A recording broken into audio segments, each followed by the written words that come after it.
Bust Debatable. This is your host, Fantastic Assad. I am joined with my co-host, Trusty Triple the Humanist.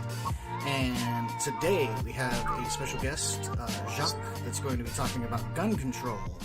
Welcome to the show, man. We appreciate you coming on. And thank you for having me. try to keep it civil and fair as possible. I know there's two of us, and a lot of people tend to think they get ganged up on when they go to a 2-on-1, but most of the time our guests get more talk time than us on average, so we would like to keep the trend going. With that in mind, today we're talking about gun control. Do you want to kind of give us an overview of your stance, or kind of what's on your mind about it? Well, my stance on gun control is that, I do believe that Americans have the God-given right to bear arms. However, the type of arms, I think there should be some sort of limitation. M16s with huge, stocks, unlimited ammo, chain bullets. There should be a limit on that. Because to me, I believe we live in a world now, today, the patience level of people is not there anymore. People don't have, and I have conversations with guys who are in their 60s and 70s. They told me when they were in high school how they used to go hunting. They had their shotguns in their trucks and they would go to school. It would be nothing to have, a gun on them, but they knew that, hey, after school, they were going with their boys to go hunting, go shooting, just being boys. But today, the world we live in today, mental health is in an all-time high, especially here in the state of Florida. I mean, we're just ranked 51st. We're the worst of the worst.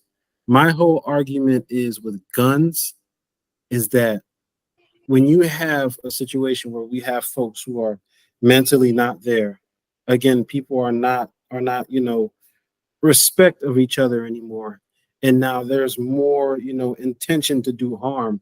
Why provide more access? The access is the guns. So, from my lens, when I was listening to your reasons, to me that sounds like a reason to have guns. When we're talking about people not being patient, mental health issues, people just being dangerous and capable of very violent acts, shouldn't that be all the more reasons for why I should have a gun? But really, myself. But really, you got to think about it with all these, mass shootings, especially here in Florida. I don't know if you guys heard about that shooting at the Dollar General in Jacksonville, where a male went in. It was, racially, motivated. He went in there gunning down between 7 to 9 black folks in the Dollar General. There wasn't a person there to stop it. Look at the shooting down. Wait, but that's my point, right? So if there was a Triple person A. there to stop it, who was armed, he could have prevented it, right? But the thing is, though, with those folks having guns, I mean, now in Florida we're allowed to carry. I should hear more stories of that. I feel like with those with the gun laws now here in Florida, it seems like bad people have more access to them than good. And real quick, this is really, really off topic. Yo, Triple A, your mic is garbage. I'm pretty sure it's going to your laptop, not your microphone. Really? Yeah. Yeah, you sound like trash. I'm trying to address that real quick. Oh, my bad. And that's how you talk to somebody you care about. You be like, yo, you some dog trash, yo. I can't hear you.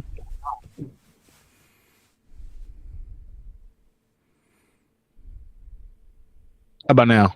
Yeah, that's way better. All right, cool. Okay. That's bugging me. Oh, but now I can't hear y'all.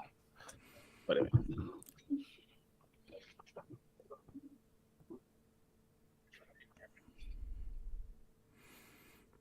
I think it done messed up. Well, while he's addressing his sound issues, if you want to respond to that in any way, I can also chip in.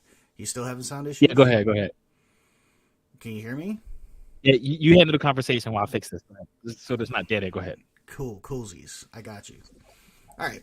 So anyway, be my guest. Yeah. So obviously, in situations like, out of curiosity, do you know how much not that it matters a whole lot, but you know what kind of weapons or how much ammo the individual had? Do you think it would have mattered had you restricted it to for instance, in the Dollar General case, not to say it's like not a tragedy by any means, but typically like an average box of bullets for like a handgun, if you will, typically contains about 50 rounds, right? That will be a box of bullets.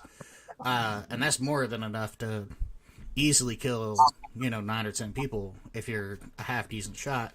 Not saying we should do that. I'm just saying in general. So it seems like doing something like restricting ammo. I mean, like, unless you were like being restrictive and taking ammo away, it wouldn't be hard to stockpile enough to kill, 9 or 10 people. And then in situations where you're saying like you might see more people with guns, or why aren't you seeing more people with guns like combat crime? The answer is, well, you might start to see that. Obviously, yeah, gun laws just changed in Florida. Yeah, we can hear you. Can you hear us? Yep. Yeah, so obviously, I know you guys just changed some gun laws around, but like, in the long and the short of gun statistics, at least, is that more guns don't mean more crime or homicides with guns. That's just a fact.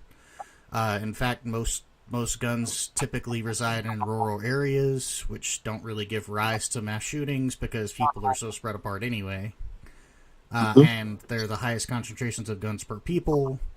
They're also the areas in which people tend to have the most gun ownership, highest rate per capita per people in urban areas.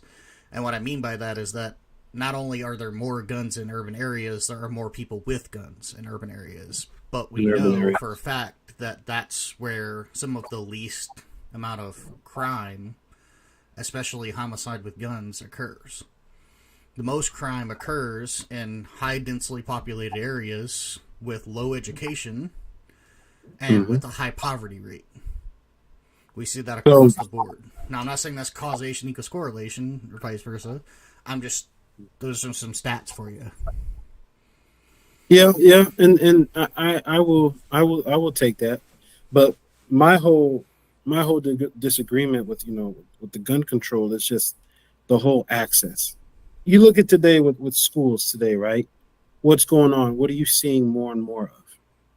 Children now, right? When we were all kids, we all had that natural, want to do something bad without getting caught. That's just how it is. Today's kids now, all right, they're stepping it up into doing things more riskier. So you have that one kid, right, who went to Stoneman Douglas in Fort Lauderdale that did that mass shooting. Now you had another kid down here in my county in Fort Myers in Lee County. He was planning to do a mass shooting at Patriot Elementary in Cape Coral High School, only 10 years old. So now mass shootings, call pranks, calling in and out, calling bomb pranks, that's the popular thing now. That's becoming a norm. You think outlawing guns would prevent that? Yes, because drugs are illegal, right? I wouldn't say outlawing guns will prevent that. The thing is, people are going to do bad anyway. But when those folks who have bad intentions have open and clear access to an M16 or an AR-15, they can do more destruction.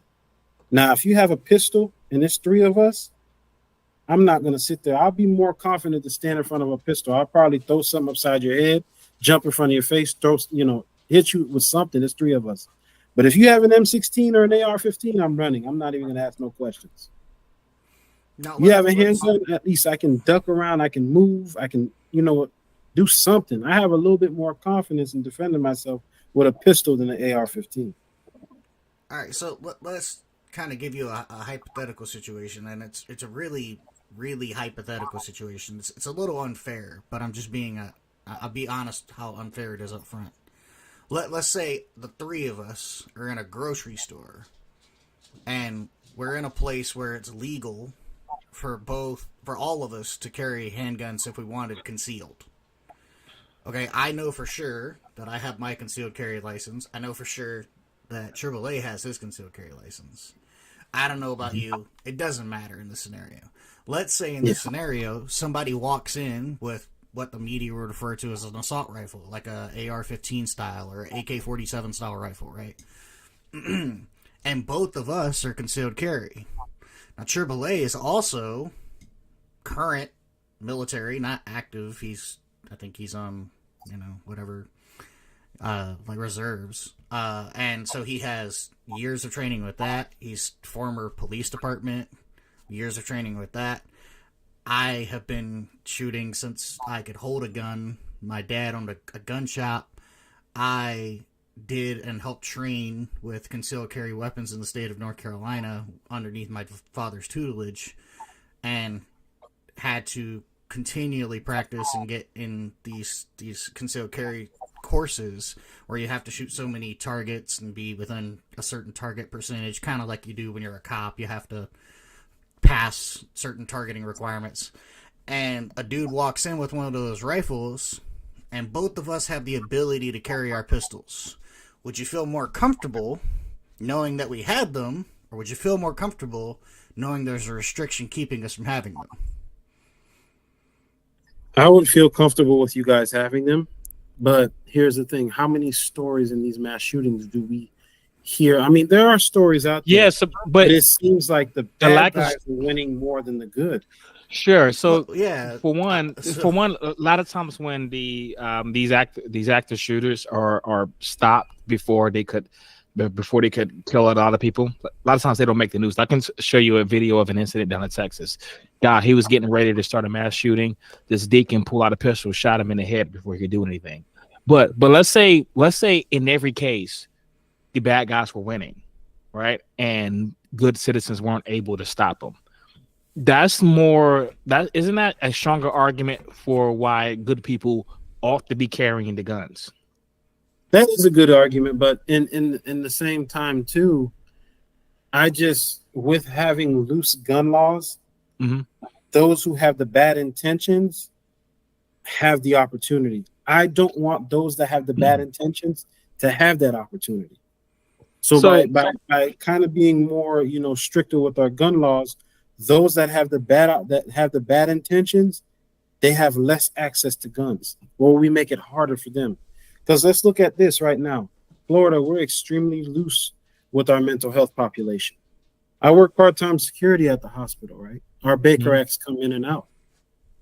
They come from the jails, which I don't know why. When someone is in jail, they should stay in jail, but they come in, there's not really like a thorough background. Those guys can spend 3 days and they can go back out and say, okay, you know what, I'm all good. I can go out here and purchase a weapon and, be functional. But my thing is, and I even had this plan when I run again, there needs to be a close partnership with the hospitals.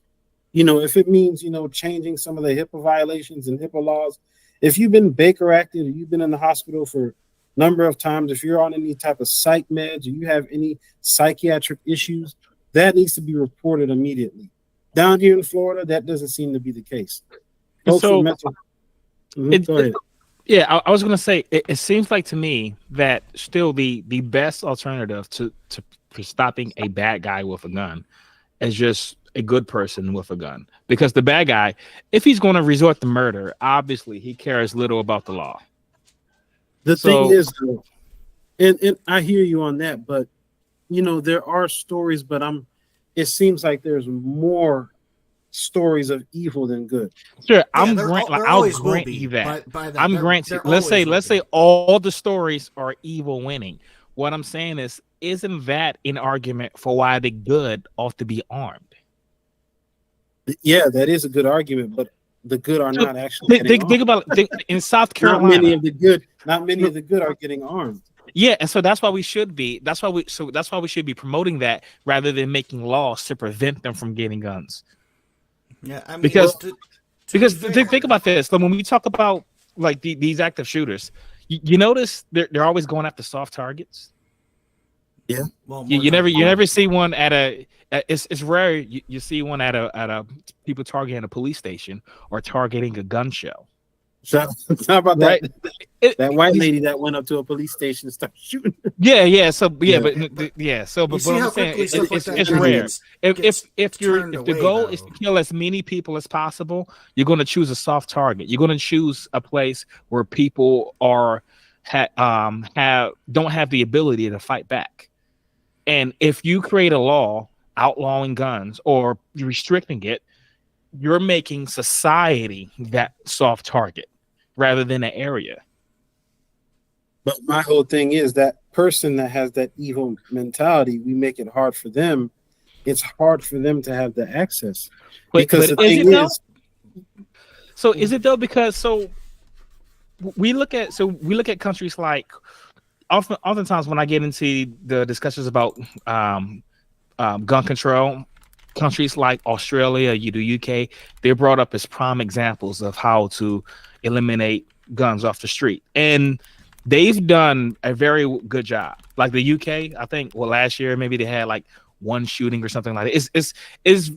It's very few people that get shot in the UK, right? But they have way more in London, at least. They have way more stabbings, rapes, kidnappings, muggings, all kinds of stuff, right? So it isn't less crime. It's just less gun crime. However, UK is in a very unique geopolitical position the United States is not in. And that is the UK is an island. We're not. You know that we have a neighbor to the south that has proven to be unwilling or incapable of regulating its borders. Right? We can't stop drugs from coming over here. We can't stop people from coming over here. Do you think we'll be able to stop guns? No. Right, they're going to be on the streets, right? So they're gonna still go. They're gonna still be out there. Right. So the method used to fight the gun war is going to be the same failed methods to fight the drug war, and that's just getting people who are illegally selling guns, and it just doesn't work. This guy who's intent on going out into a mall or a church and murdering a bunch of people, I don't see why he couldn't just find a gun off the street. Yeah, that's not hard to. It's not hard to, especially in the right. You'll find a gun, behind someone's trunk. Right. So the point is, so if you make it illegal, you're creating a situation where only the bad people have guns, because the good people, by definition, will not be unarmed because they're going to be law-abiding citizens. But my whole thing is, it's just my whole fight in this is just if I can cut access for bad people to get these guns as much as I can. I'm never going to get it 100%. Don't get me, it just will never happen. But my thing is, if we were a little bit tight, then, on them having access to weapons, yeah, they can go in the back of the trunk. They got to sneak and, go into the black market. It's tougher. But now when you have the gun laws open now what happens? Oh, well, I ain't got to go to the black market no more. I have bad intentions. I can go up to the store. So tell me this. So, hey, you own any firearms? No. Okay. Have you ever went through the process of purchasing one? No, I'm thinking about it. Okay. All right. So, I never purchased a gun in Florida. I've never purchased a gun in any state other than Virginia. And I can tell you, Virginia's gun laws are pretty loose. They're like among the loosest. They're not they're not like as loose as New Hampshire where he's at. They shoot them up state, but they're pretty loose. Quiet. Up there they got Zookas law, son. And everything, nukes and everything. Yeah. You want to strap a shotgun to your back while riding a motorcycle with no helmet? You come to New Hampshire. What I was gonna say was that purchasing a firearm, it's even in Virginia, as loose as it is, you can go in there with money and your ID. You can walk out with a gun in the same day, but there's a background check done on it. So it's not like anybody can get the gun. They check your history. You have histories of like a criminal background. You got a felony on your record, automatic disqualification. Also, if you have mental health issues, certainly, right? But a lot of these people, these shooters, tend to have clean records, and so it's not like we know the future, right? So that's not something we can account for. That's true. Also, I'd like to point out, a law, and it's not. It's just a kind of Well, there's a whole nother side of this that we could get into that I don't necessarily know we should. Jesse for asked the this question, by the way. I saw. Go I ahead. was going to get to that in just a second as well. But I did want to point out, when I pointed out some statistics earlier as far as like poverty and education being the kind of center focus when it comes to crime with guns. And it's not to like bash or berate you in any way. It's just to make it clear to people watching. People with mental disabilities or people that are considered to have an extreme mental condition, such as psychopathy or schizoid or schizophrenia or anything like that, make up less than 3% of all gun deaths in the United States, and that includes suicide. Suicide by gun makes up 53% of deaths of gun violence in the United States, which is that's a staggering statistic that we can talk about when it comes to guns and gun control. But when it comes to strictly homicide, blaming it on mental instability or people with a mental disorder or people that would not qualify is not really a great argument, because it makes up less than 3% of the homicides in the entire United States. I go on the deep end. I'll say people with mental illnesses should be able to purchase guns. They have the right to self-defense as well. I shouldn't be able like, oh, I can't defend myself just because I'm crazy. I'm with you there. Let's address the question in the comments. That's a terrible way to put that. Also, Go ahead. Responding to Brother Fantastic about the poverty level, and urban communities. Another thing that with being loosely with the guns, particularly in our community, in the African American community, we already have this big gun on gun violence already that's consuming us already. My thing is now, with more gun access, and gun violence in the community will always go, but my thing is, again, the looseliness. As our country loosens and loosens and loosens and loosens, it becomes more and more and more easy to do bad. But That's people, the gist of the argument. if you look in the zip codes with the, I was Go say, ahead. if you look in the zip codes with the highest amount of gun crime in the United States, they tend to be in places with the strictest gun laws. 20002. Say it again. 20002. Where is it? Well, I'm guessing Chicago, No, Washington Baltimore? D.C. Washington D.C. Yeah. Oh, duh. Well, why didn't I know that? Yeah, DC. Chicago's number 2, by the way. All right. So, but that's my point. So you were talking about how it gets looser and looser, right? Now, the places where it's the strictest, they have the highest gun crimes. You know what I'm saying? So policy is failing. It's because these criminals who are going out and committing these atrocities, they don't care about the law. I say we take a second real quick, and all three of us answer the question Jesse's by question? Jesse. Yeah, all three of us. So Jesse Okay. in the comments asked, I'm pretty agnostic on the issue, but I'm curious, I'm guessing who's using voice to talk, if AAA, which is AAA the Humanist, or Fantastic Facade, and we'll of course include you, Jacques, because you're our guest, believe there need to be stricter or looser gun laws in general, or in regards to who is able to purchase a gun in the United States. So obviously you feel that there needs to be stricter gun laws. Do you have anything specific that you think should be stricter about them, or any specific policies in mind that you think would improve the way guns are handled in the United States currently? So we look at this gun control, right? It seems like it's just a back and forth. So my policies I would like to introduce is from a neutral standpoint. So what I could incorporate is, all right, maybe we need to do some hand-to-hand combating. I need to see, because I've been thinking about this lately. Hand-to-hand combat? Huh? Okay. You say hand-to-hand combat?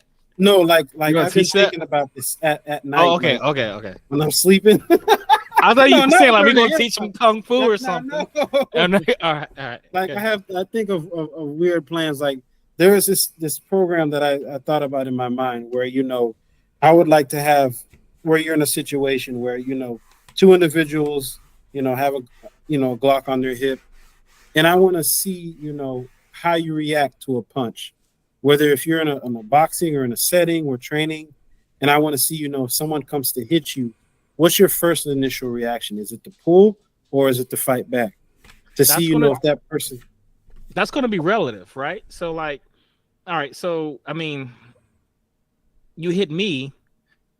My first reaction is not going to be to reach for the gun, right? And it probably shouldn't be, right? But but if I'm my grandma, a 75-year-old woman, then maybe I need to reach for my gun. Maybe I don't need. I wouldn't expect my grandma to be able to overpower you physically. But how many mass shootings are done by elderly? Well, zero. Well, I mean, that depends on. I don't know. By I don't know of any. But what I'm saying, I think by basing it on that. That depends on what you mean by elderly. Yeah. Fun fact about I did the numbers earlier. I was looking at all the statistics. About 3% of all gun crimes or homicides committed in the United States are committed by men over the age of 55. Interesting. Yeah. So what else? So if you call that elderly, then yes, it happens. Now that doesn't mean that they're mass shootings, but that means that it's gun violence. So just be aware. Yeah, I'm saying, but basing it on a metric of how you react by being punched. I mean, that's going to be relative to the person. Yeah, but then if you react to, I mean, we'll consider the age. But let's say it's just all three of us here. But not even just the age. Like, what if I'm just a smaller guy? Maybe I have some sort of illness. And on top of that, you hit me hard enough, you might be able to kill me. It happens more often than you think. I mean, like a guy at a Patriots game. That right there is rare. Okay. Unless it just happened actually at a Patriots game.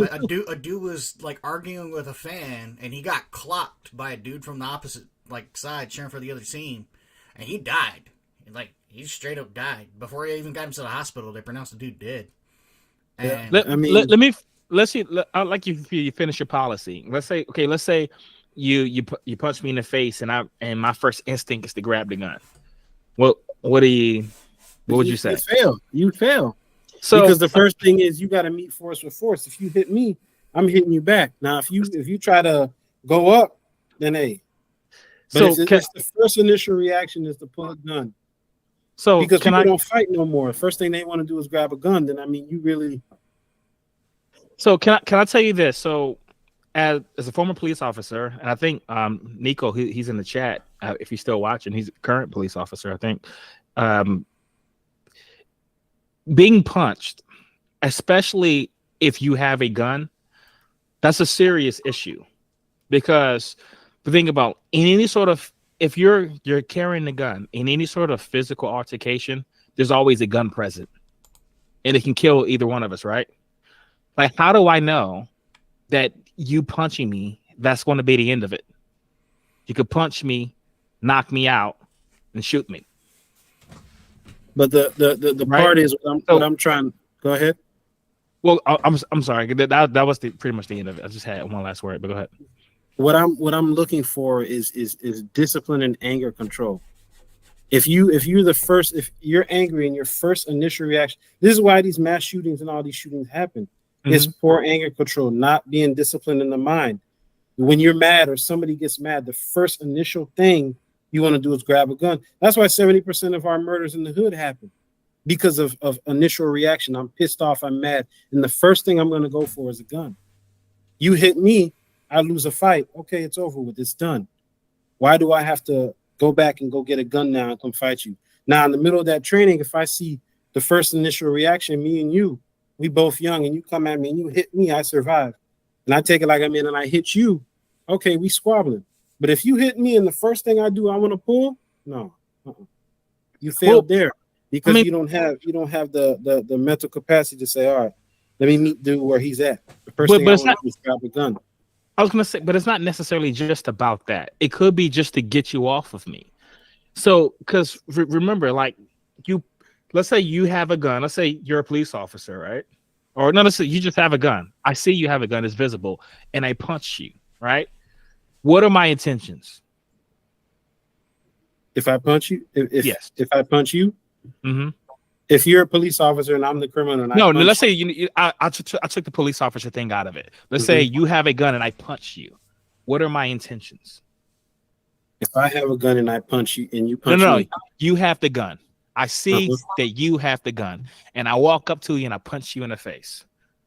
and what's my intention? What are my intentions for punching you?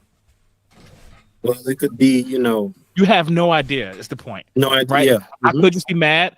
This could be the first part of an attempt to kill you, to punch you in the face, right? To knock you off balance, to grab your gun, and to kill you. But let's be real. How many of us are really that strong to kill somebody with a punch? No. It's not. It's not just to kill you. Like to knock you off balance. Like I'll punch you in the face, and you're like, oh, snap! I got hit, and then I grab your firearm and kill you with it. Yeah, Well, or you of course. squabble That's what I'm saying. So like somebody the gets shot. first if I carry my gun all the time, if somebody, and I've never been punched while carrying it, but if I did, my first instinct would be to grab my gun, not to use it to shoot the person, but it's to maintain control of it. Because I don't know what they may do. Yeah, to scare the person. But if I come and meet you, with Not the even fight, just to scare. But I'm not gonna be even scared. Because if you holding a gun, that's telling me, hey, you better. Well, back he didn't up. even say unholstering the weapon. He literally just said, Oh, you don't grabbed have the to gun. holster. As soon as you do this, right there, I'm already all right. Cool, you got it. You got it. So Nico, he commented in the chat, and this is the point I was making. He says in a physical altercation, it's not my gun, it's our gun, and that's what I was saying. So like, you bring a gun, you're carrying a gun. In any sort of altercation you get in, there's always a gun present. That gun can kill you, or kill or the other person. You know what I'm saying? Like guns, they're equal opportunity, and that's what the point I was making was that. Being punched, the first instinct grabbing a gun, to me, I would consider that a good thing. That is the responsible thing to do. I wouldn't, because the thing is, how are you, especially in our community, how are you able to maintain your anger? There are times where I feel like people who have guns, especially in our community, I feel like issues come to them more because when one is carrying a gun and he has poor mental capacity, he thinks he's the big dog. The whole thing of the training is to see how you are mentally. Are you somebody, if you're carrying a gun, you have something that can take someone's life, how are you going to conduct yourself in society knowing, okay, I have this in my holster? Am I going to feel like a big dog, like I can take your life, or am I going to have some sense of discipline and control? Because there are some folks who carry and they don't know how to act up here. They have something in their those type of people, which is why I think everybody should have guns. Because people like that exist. Those type of people should also be tested. Now, if I test you and I see you in a certain way, you don't know how to conduct yourself. The first thing you want to do is be angry when something is not going your way. Because the punch not only initiates a physical fight, it shows me how are you in the heat of the moment. If something is like not pissing you off, making you angry, not going your way, are you gonna discipline yourself, or are you gonna go to the ultimate extreme? So if you can't be disciplined up here, then you should have no sense of no weapons. Now, you guys who are armed and have weapons, there's a sense, there's training, there's discipline, but it's all mental. If I go up to you guys and I slap you in your face, the initial reaction should be you should come back and slap me in my face. But if you go out there, I'm about to go get then you failed the test. So let's say there's an elderly woman in Chicago who's constantly being victimized, right, by criminals, and she goes to take the test, and somebody punches her, and the first thing she do is go grab the gun, right? Now you're saying because she failed that test, she shouldn't be allowed to have a gun, which would be the only means of really protecting herself. Well, no, you would have different age scenarios and requirements. It wouldn't be for everybody. For her, it could possibly be. Okay, so let's say me. All right, so like Army, former law enforcement. I'm a big guy, right? I'm really strong, right? And so I live in Chicago, and I have a temper, right? I'm constantly being victimized. I'm constantly being robbed and beat up and all kinds of stuff. And I have children I'm trying to protect. but because I failed your test, I should not be allowed to have a gun, which is like the only means of protecting myself. Well, I would say that yes, because I need to know how you are mentally up here.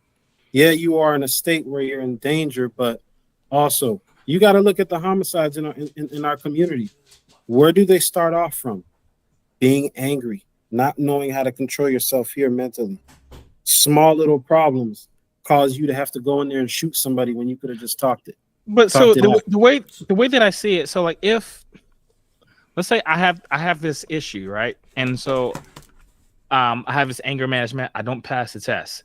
If I'm a law-abiding person, then I'm just not going to get a gun, which would make me. So you said I wouldn't? You said I would be able to get the gun? If you said if you didn't pass the anger management, Yes. you didn't pass, you wouldn't be able to get it. Okay. Because the thing is, what I'm looking for is anger management. You got to know how to control yourself. If I'm angry enough, then I'm just going to get the gun illegally, which we already agreed is a very easy thing to do. But then now on the government side, I shouldn't make it easier for you to get it on the other side. I mean, you're going to get it anyway, but as the government, I have to do my job. That's my point. So only the good guy, but in this case, it's only the good guy that's not going to be able to get the gun. Because I was talking about geopolitics, right? UK and Australia, they're in very unique positions, like they're islands, right? So it's very easy to control their borders, right? The United States is not in that situation. We can't keep drugs right now. As we have started this podcast, tons of cocaine has gone across the border into the United States. Thanks, FBI. Yeah, and what I'm saying is, sorry. So the methods we use to fight any sort of gun war would be the same ones that have failed at preventing drugs. Well, see, I'm still coming from a neutral stance from it, you know. Well, what I'm talking about a policy. Like if you're gonna have a policy, can I derail us for just a moment? Go ahead. And it's because I think we've been spinning wheels on the same circle for a bit. So to pause us and get a break from that, Triple A, can you answer Jesse's question? Uh-huh. Oh yeah. Just to kind of give us a break, and then we'll jump back into something else. But we've been spinning wheels on the same topic for a minute, and then we didn't answer Jesse's question. I'm an anarchist, so I don't want any restrictions at all on guns. Zero. I am not an anarchist, nor am I super opinionated on the matter of gun control in general. I can say that I have a good argument for both sides, or a decent argument for both sides that I could make. However, I do truly believe that good people that have guns can do more good than taking guns away from good people. So that's where I'll leave that. So you ever seen Borderlands with the guns with the vending machines? Yeah. Yeah, I'd be totally okay with that. Yeah. Let me ask you guys this. As the part of loosening things up with marijuana, with our drugs, marijuana is almost loosening up. But do you guys see now the increase for fentanyl and more drugs? Do you think because we've gotten loosened with marijuana that people now are saying, you know what, I'm tired of marijuana. Let me upgrade to fentanyl. Let me upgrade to other more ketamine and other more dangerous drugs. I don't think that at all. There's not a correlation. There have been like an infinite number of studies done. Marijuana is not a gateway drug. It's just plain and simple. It doesn't really react the same way in the body that other drugs that are gateway drugs, even things like caffeine. Caffeine and cocaine do very similar things to your brain. Marijuana is genuinely one of the safest drugs there are. It has almost zero chance of being an addictive substance, and it's not impossible, but it's actually pretty hard to build up a tolerance. So people that end up smoking more and more weed, typically, if you just, not recommending that you do this, but if you were so inclined, if you change the kind of the typical smoke that you've been used to, and you go to something that you're not used to and then go back, you typically notice the same high that you normally get. It's not known to be addictive. It's not known to have killed anyone. And we notice that people that do it don't typically turn to harder drugs just for the sake of turning to harder drugs because they have access to marijuana and they need a better high. In short, no.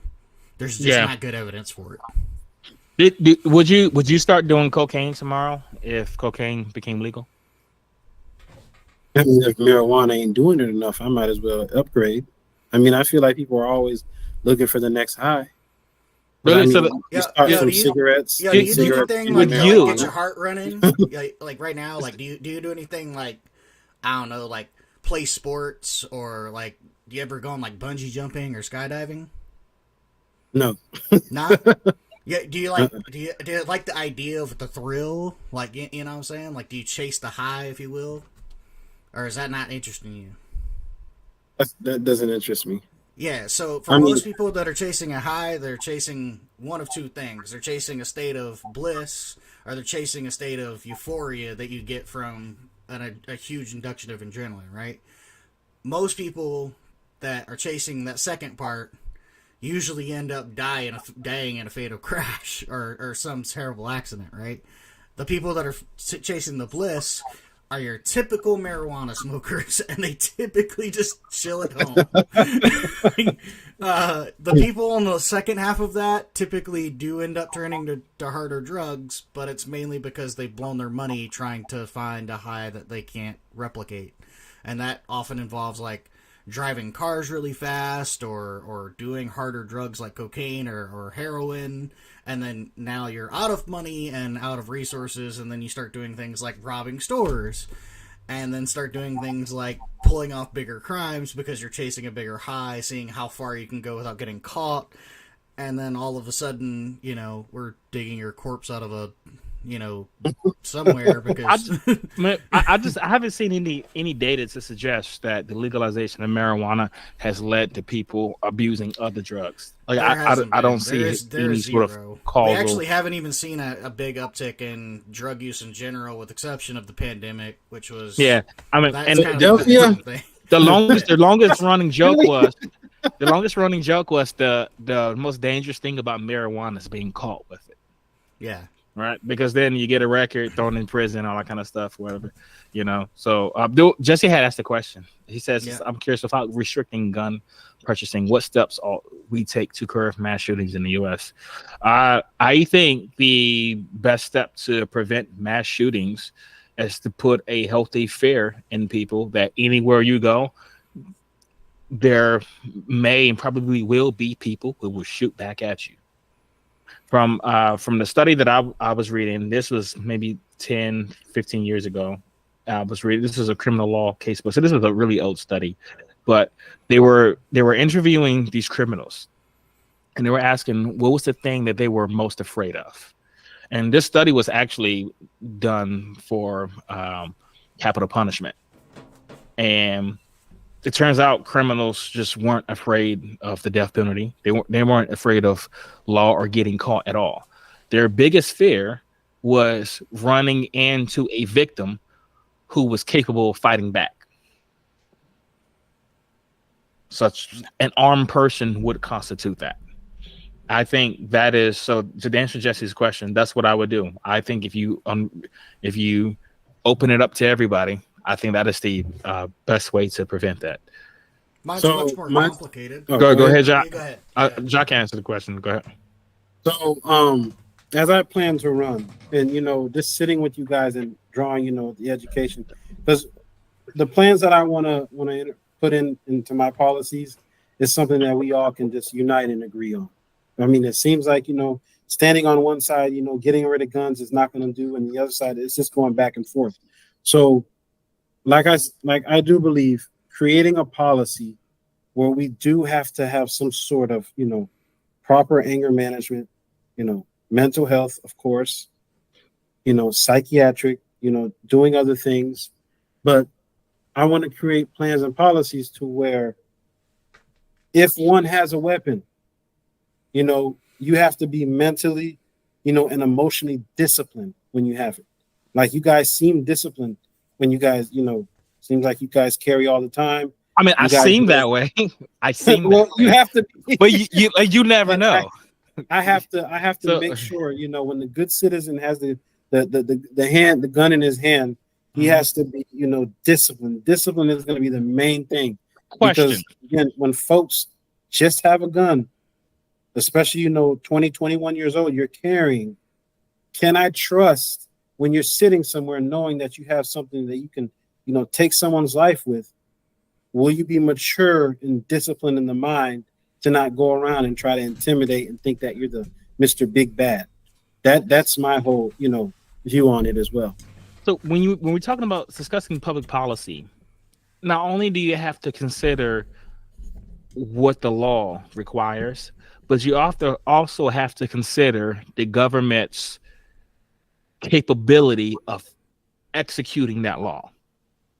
So do you think right now in the United States, the policy that you're implementing, do you think that we could implement something like that and then the results would be a safer society?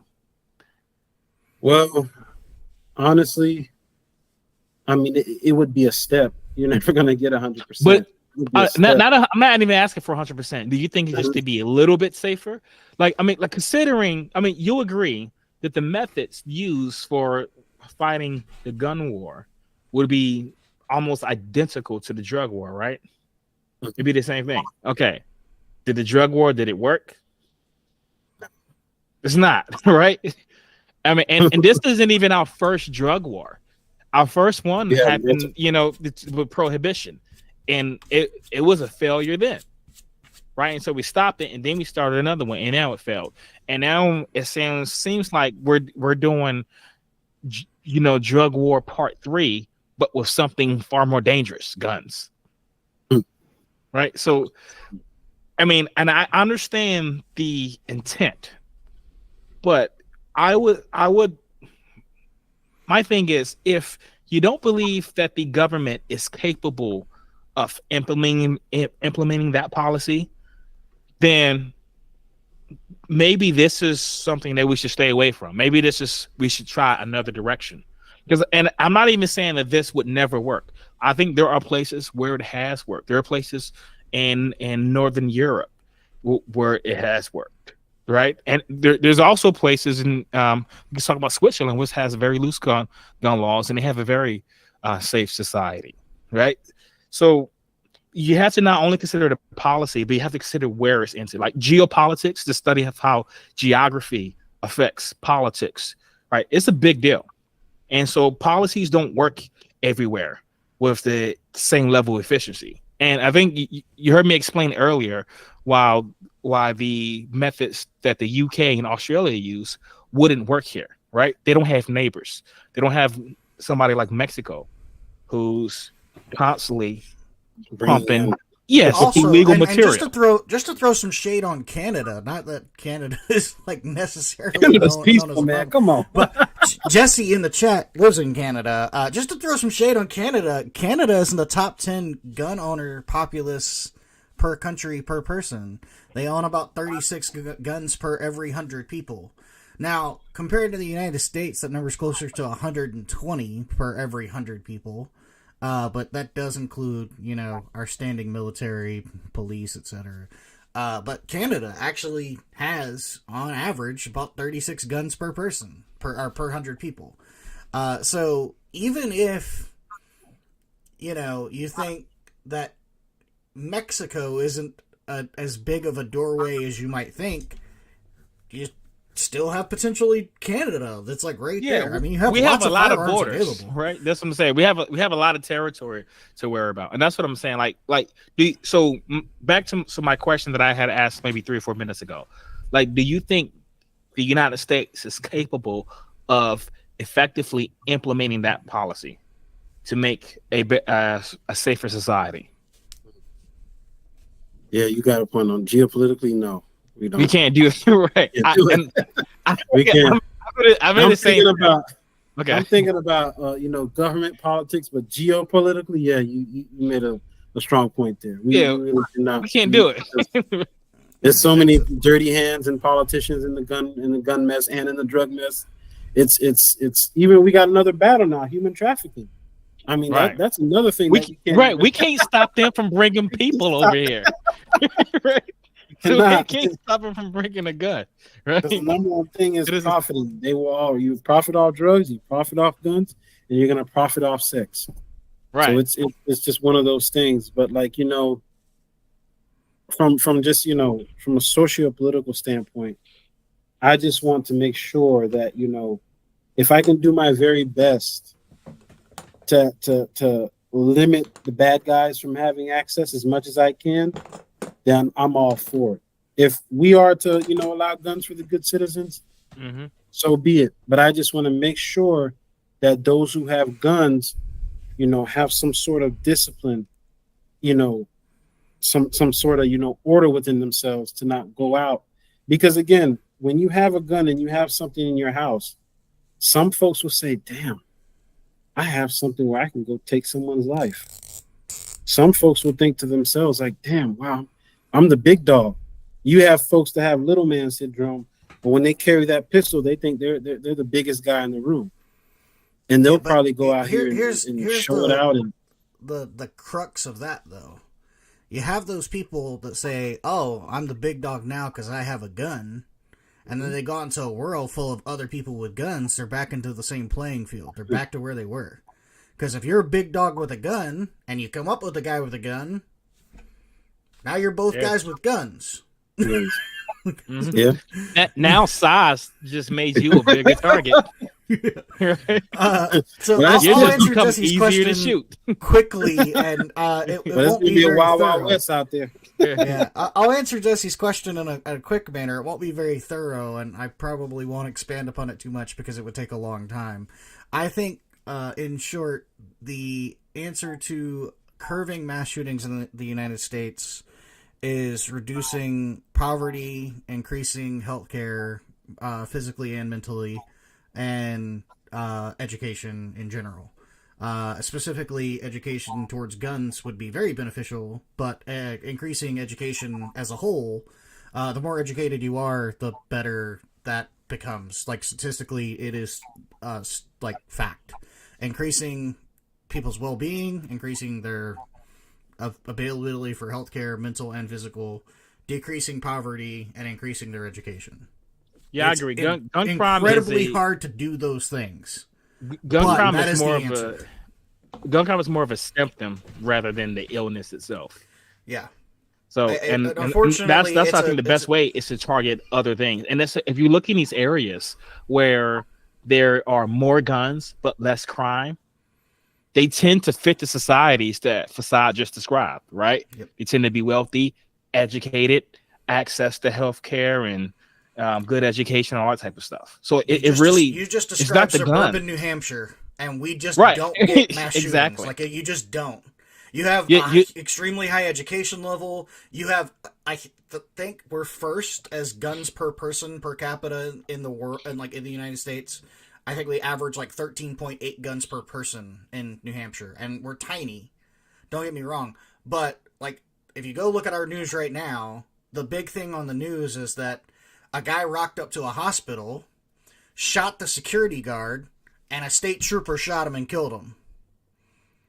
That was it. Whether he had intentions to shoot up the hospital, we don't know, because he didn't get to give his side of the story. Also, I think this is very telling because so we talk about like citizens, right? Like private citizens being able to defend themselves with guns, and we know like a lot of politicians are opposed to that. Like not you, not necessarily you, but there's a lot of politicians out there that's like they don't want people to have guns at all. Right now, the government, right? When they have something super secret or super expensive, how do they protect it?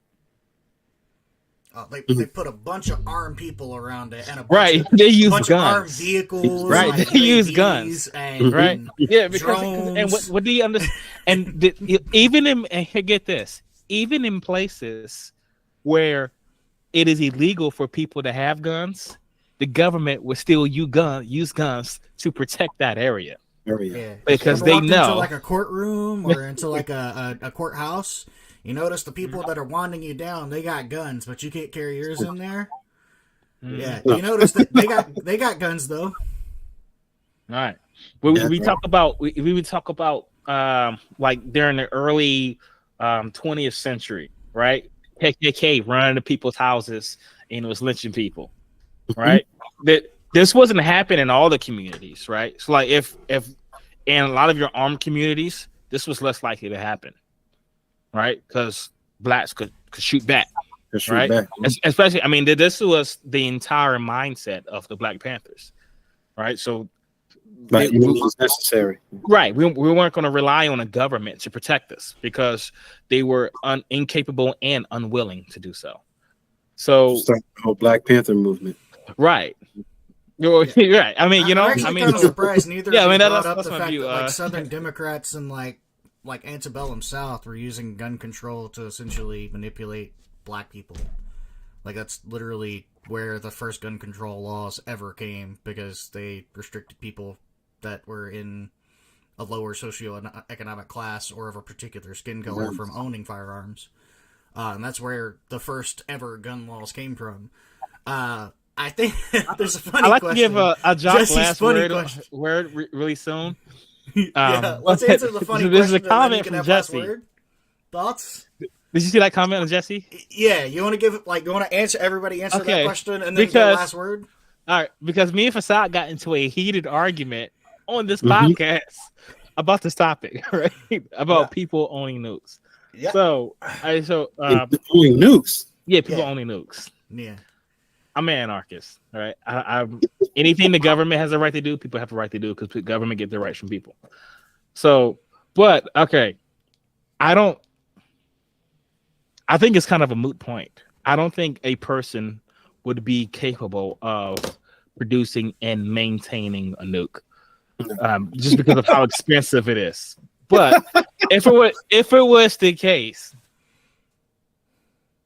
my position is if the government has a right to do it, then so does an individual, because the government gets its rights from the individuals. Therefore, it is impossible for the government to have rights that individuals do not have. I would say prefer a world where nukes do not exist. I am And with you on I that. agree with that. However, as long as the government has nukes, I will defend an individual's right to own a nuke.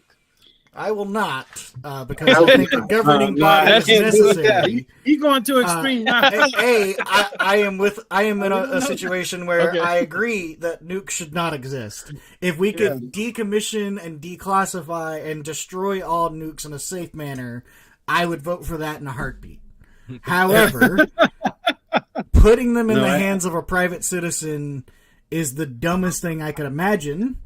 But Because it then citizens goes have been from- far more responsible than the government. Dude, we dropped a nuke in Jacksonville, North Carolina. I'm very well aware of this fact. What? However, Yeah, this happened there in the 60s. yeah, a nuke was there's a accidentally sign placed there. on a bomber, and it was flying across Jacksonville, and then it fell off. Yeah. It wasn't armed, fortunately. It wasn't set to go off. But Yeah, this it didn't explode. but this fully functional nuke fell in Jacksonville, North Carolina. Another time there was I think this was in Utah, where this pizza delivery boy prop the door saw open a for door him. propped open. The door was propped.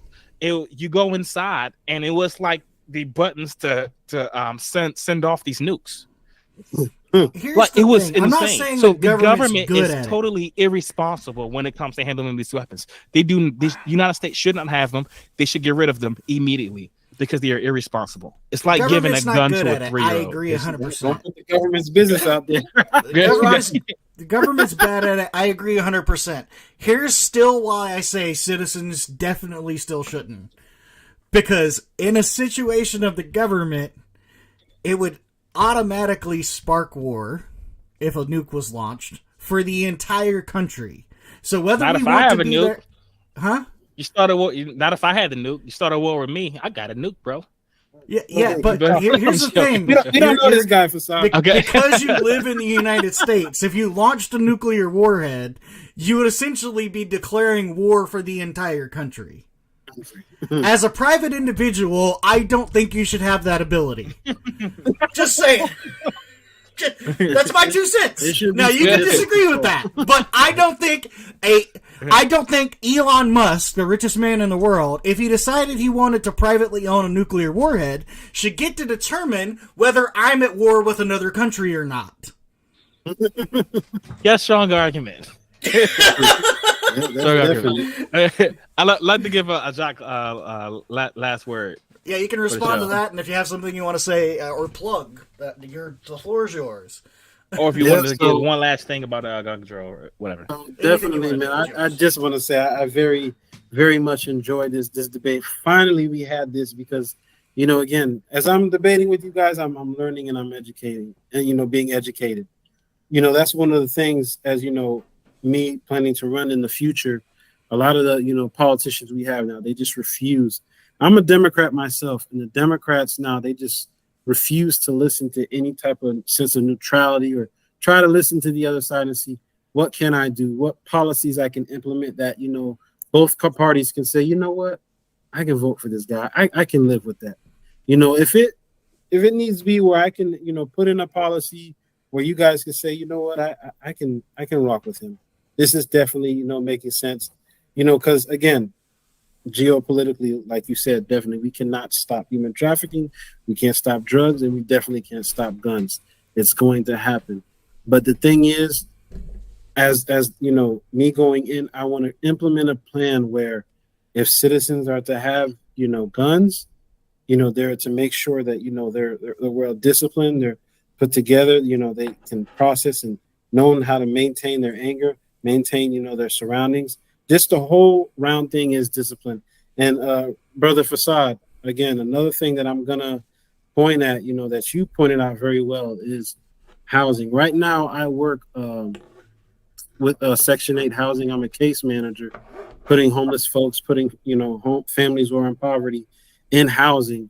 And that's one of the main things, social issues, healthcare, affordable housing, access to good school, good education. Overall, if we do answer those things and fix those things, I think we can combat, the gun issue. Because the reason why guns are going on and the reason why there's so much violence, it's a desperation. What can I do to make my life better? The other is living better than me. The other is doing, more than me. I have nothing, so I have to go out there and take it. Society's not giving it to me.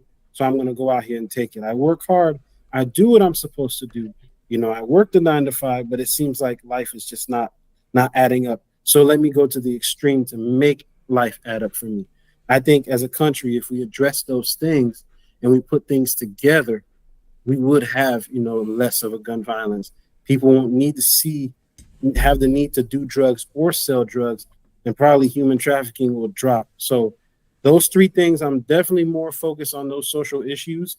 As I learn more and, further myself politically, when I'm ready to run, those are the 3 key subjects that I'm gonna follow on.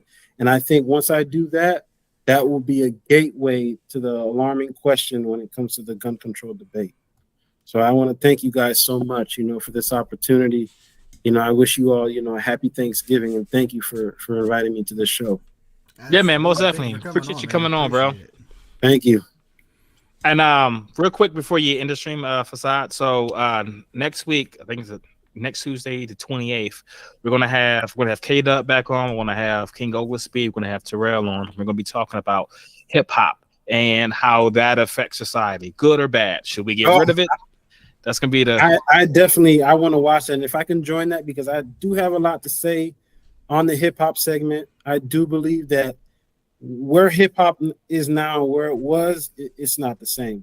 I think, hip hop has been colonized, and it's not for the good of the community. It's branding a bad negativity on us. There's always been a stereotype, but this hip hop of today and the reality shows is reinforcing a negative stereotype of who we are. And that definitely needs to change. So definitely I'd like to join that or watch that, because I have a lot to say. Yeah, we can talk to you about that after. Next week is going to happen. Whether it can have you on as an additional guest, that's something I think AAA is going to have to get kind of everybody. He's been leading getting that group together. I don't see it being a problem. Just wanted to obviously kind of let everybody else know, like, we potentially have another guest.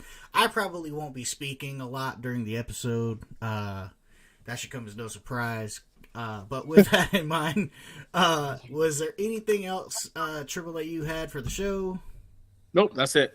Sweet. Anything you wanted to plug, Jock, before we take off? Got a YouTube channel or anything like that going on? All right. Well, I appreciate you guys for so much for watching. Jesse, thanks for the questions, man. I love you, and thank you for coming on and keeping us entertained with those. Hope you enjoyed our answers to them.